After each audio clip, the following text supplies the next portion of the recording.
અમરેલી જિલ્લામાં જાફરાબાદ કમોસમી માવઠાથી માછીમારોને મોટું નુકસાન। માછીમારોને સિઝનની શરૂઆતથી જ અનેક વખત ચૂકવેલી મચ્છી પલળી જતા મોટું નુકસાન।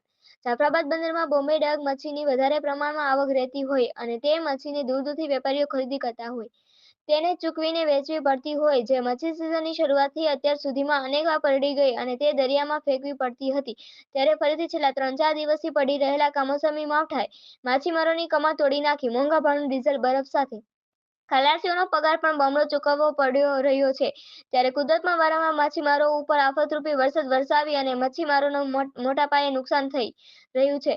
ત્યારે હવે સાગર ખેડૂની માંગ ઉઠી છે કે સરકાર જેમ ધરતીપુત્રોને સહાય પેકેજ આપે છે તે જ રીતે મચ્છીમારોને પણ વળતરૂપી સહાય પેકેજ જાહેર કરે તેવી માંગણીઓ કરવામાં આવી રહી છે। રિપોર્ટર કાળુશા કાનોજિયા, જાફરાબાદ।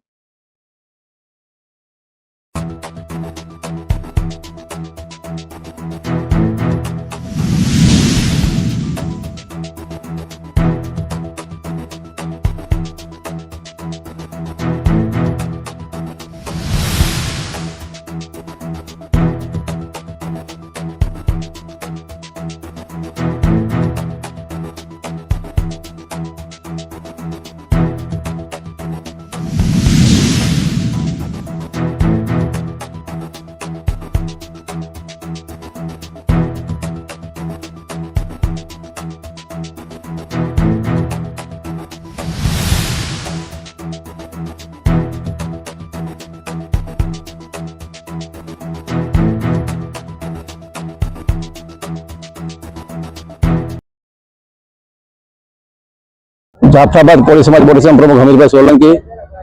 આજે વરસાદના કારણે છેલ્લા 2.5 મહિનાની સિઝનની અંદર અમારે 1 મહિનો તો અમારે ઘરે રોકાવું પડ્યું છે અને જેમ જમીન ખેડૂતને સહાય ગવર્મેન્ટ આપે છે એ જ રીતે અમારી માંગણી છે કે દરિયા ખેડૂતને પણ અમને આપો। કાલે અમે અમારા ધારાસભ્ય શ્રી ઈલાભાઈ સોલંકી સાથે પણ અમારે લેખિત રજૂઆત થઈ, કૌશિકભાઈ વેકરિયા સાહેબ રજૂઆત થઈ, સાંસદ શ્રી ભરતભાઈ સુતરિયા સાથે પણ અમારે લેખિતમાં અમે આપેલું છે। એટલે અમારી અરજ છે કે અમે ફિશરમેન છેલ્લા 1 મહિનાથી ઘરે બેસવાનો અમારો વારો આવે છે। એટલે ડીઝલના ભાવ આજે અને ખલાસીના ભાવ, અમારે ખલાસીને બી અત્યારે પગાર આપવા પડે છે। એટલે અમારે ગવર્મેન્ટને વિનંતી છે કે જેમ બને જેમ દરિયા ખેડૂતને પણ અમને આમાં કાંઈક સહાય રૂપી ફૂલની તો ફૂલની પાકડી તરીકે અમને આપો, કારણ કે અત્યાર સુધીનો રેકોર્ડ છે કે કોઈ દી દરિયા ખેડૂતને આ રીતે સહાય આપી નથી। એટલે જેમ જમીન ખેડૂતને આપવામાં આવે છે એવી જ દરિયા ખેડૂતને સહાય આપે ગવર્મેન્ટ, એવી અમારી વિનંતી છે।